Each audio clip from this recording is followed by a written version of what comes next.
Vidya Bharati maths के YouTube channel पर आप सभी का हार्दिक स्वागत है।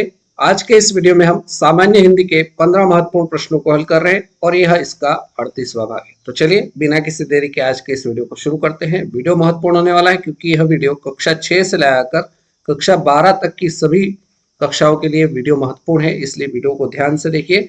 और वीडियो अगर पसंद आता है तो वीडियो को लाइक करना है, अपने दोस्तों को शेयर करना है और अभी तक आपने विद्या भारती मैथ्स चैनल को सब्सक्राइब नहीं किया है तो चैनल को सब्सक्राइब कर लीजिए। और यदि इसके बाकी पार्ट नहीं देखे हैं तो प्लेलिस्ट में जाकर या वीडियो के डिस्क्रिप्शन में प्लेलिस्ट की लिंक है, वहां जाकर आप हिंदी के शानदार और अच्छी तैयारी करके हिंदी में पूरे में से पूरे नंबर ला सकते हैं। क्वेश्चन नंबर 1, प्रश्न नंबर 1 दे रखा है, किस छंद का प्रथम व अंतिम शब्द एक सा होता है?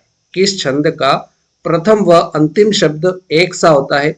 ऑप्शन ए कुंडलिया, ऑप्शन बी रोला, ऑप्शन सी दोहा, ऑप्शन डी सोरठा। तो किस छंद का प्रथम व अंतिम शब्द एक सा होता है? तो ये होता है कुंडलिया का। राइट आंसर आपका ऑप्शन ए हो जाएगा।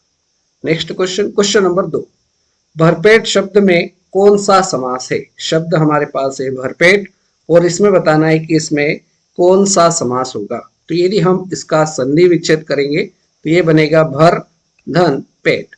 तो पेट एक शब्द है, इसके आगे भर क्या लगा रखा है? उपसर्ग लगा रखा है।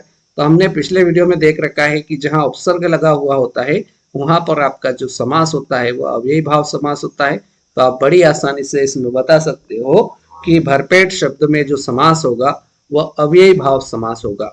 क्लियर है? क्वेश्चन नंबर 3, प्रश्न नंबर 3 है, ग्रस्त शब्द का विलोम शब्द क्या है? ग्रस्त शब्द का विलोम शब्द या विपरीत शब्द क्या होगा? सुप्त होगा, मुक्त होगा, लुप्त होगा या ग्राह्य होगा? तो ग्रस्त शब्द का विलोम शब्द हो जाएगा मुक्त। राइट आंसर आपका ऑप्शन बी के साथ चला जाएगा। Clear? Question number 4, question number 4 दे रखा है, ध्वंस का विलोम शब्द क्या है?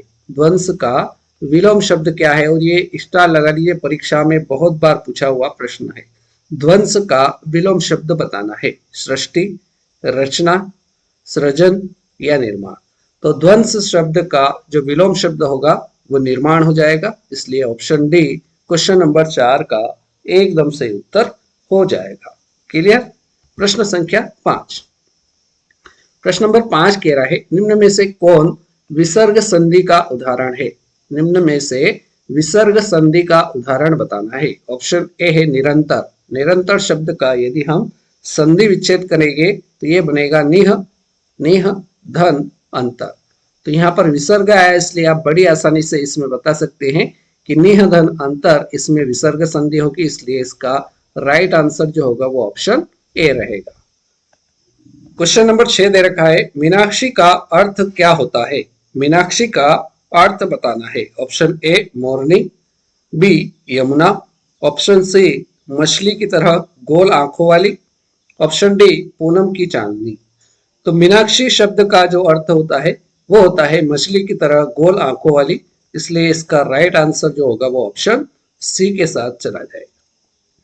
नेक्स्ट क्वेश्चन देखते हैं, क्वेश्चन नंबर 7, नायक शब्द का सही संधि विच्छेद क्या है? नायक शब्द का सही संधि विच्छेद बताना है।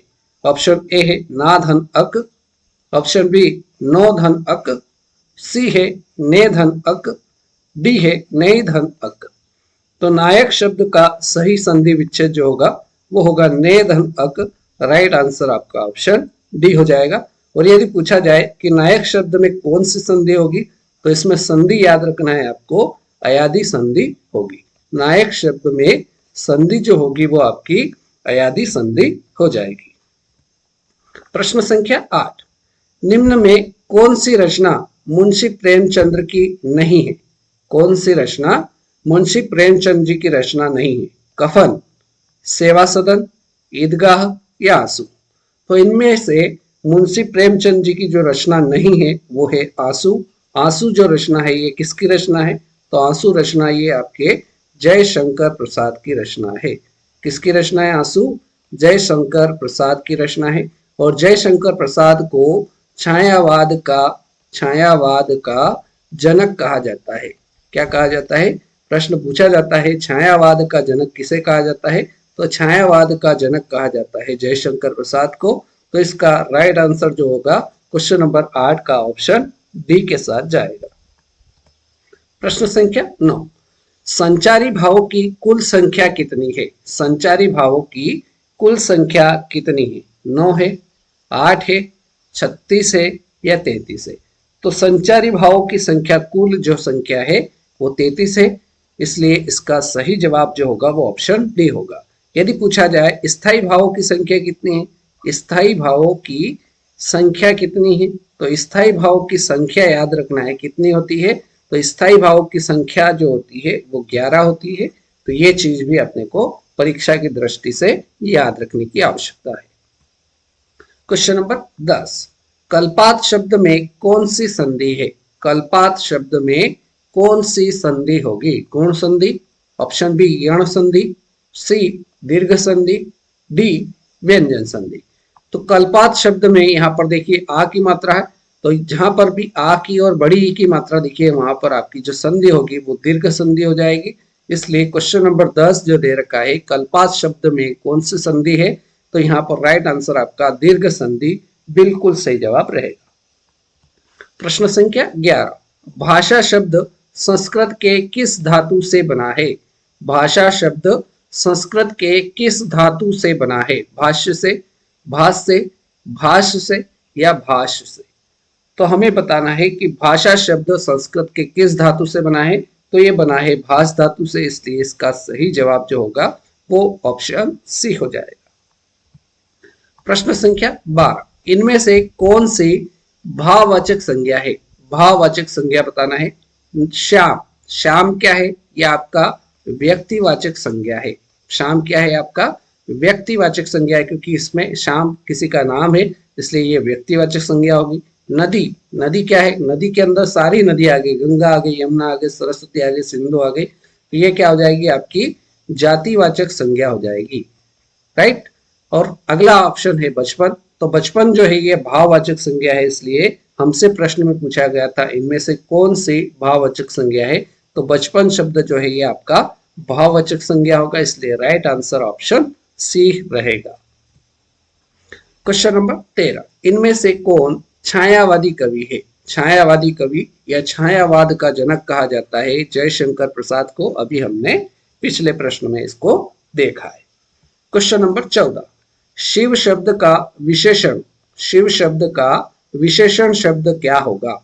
शिवेश होगा, शैव होगा, शंकर होगा या शैल होगा? तो शिव शब्द का जो विशेषण होगा वो क्या हो जाएगा? शैव हो जाएगा, इसलिए क्वेश्चन नंबर 14 का राइट आंसर जो होगा वो ऑप्शन बी हो जाएगा। और अब बारी है आज के इस वीडियो के अंतिम प्रश्न की, प्रश्न संख्या 15। प्रश्न नंबर 15 दे रखा है, रवि ने कक्षा बीच में छोड़ दी, रवि ने कक्षा बीच में छोड़ दी, वाक्य में कारक बताना है। तो यहाँ पर कारक चिन्ह क्या आया है? में आया है, तो में कहाँ आता है? अपादान कारक में आता है क्या? नहीं आता है। संबंध कारक में आता है क्या? नहीं आता है। संप्रदान कारक में आता है क्या? नहीं आता है। तो अधिकरण कारक में आता है क्या? तो अधिकरण कारक में और पर दोनों आते हैं, इसलिए इस वाक्य में जो दे रखा है रवि ने कक्षा बीच में छोड़ दी, इसलिए यहाँ पर जो कारक होगा वो आपका अधिकरण कारक हो जाएगा। तो आप बड़ी आसानी से कह सकते हैं कि क्वेश्चन नंबर 15 का सही जवाब ऑप्शन डी हो जाएगा। क्लियर? तो इस प्रकार से आज के इस वीडियो में हमने हिंदी के 15 महत्वपूर्ण व्याकरण के प्रश्न देखे। उम्मीद करता हूँ सारे प्रश्न आपको समझ में आए होंगे। वीडियो अगर पसंद आया हो तो वीडियो को लाइक करना है, अपने दोस्तों को क्या करना है? शेयर करना है। और चैनल पर नए हो विद्या भारती मैथ्स चैनल पर, तो आपको चैनल को सब्सक्राइब करना है और उसके सामने बेल आइकॉन लगा हुआ है, उसको ऑल पर सिलेक्ट करना है, ताकि नया वीडियो जब भी आए उसका नोटिफिकेशन आपको मिल सके और आप बहुत ही शानदार तैयारी करके परीक्षा में हिंदी में पूरे में से पूरे नंबर ला सकते हैं, ऐसा मेरे को विश्वास है। तो आज के इस वीडियो में इतना ही। अगले वीडियो में फिर मुलाकात करेंगे नए प्रश्नों के साथ। तब तक के लिए जय हिंद, जय भारत, वंदे मातरम।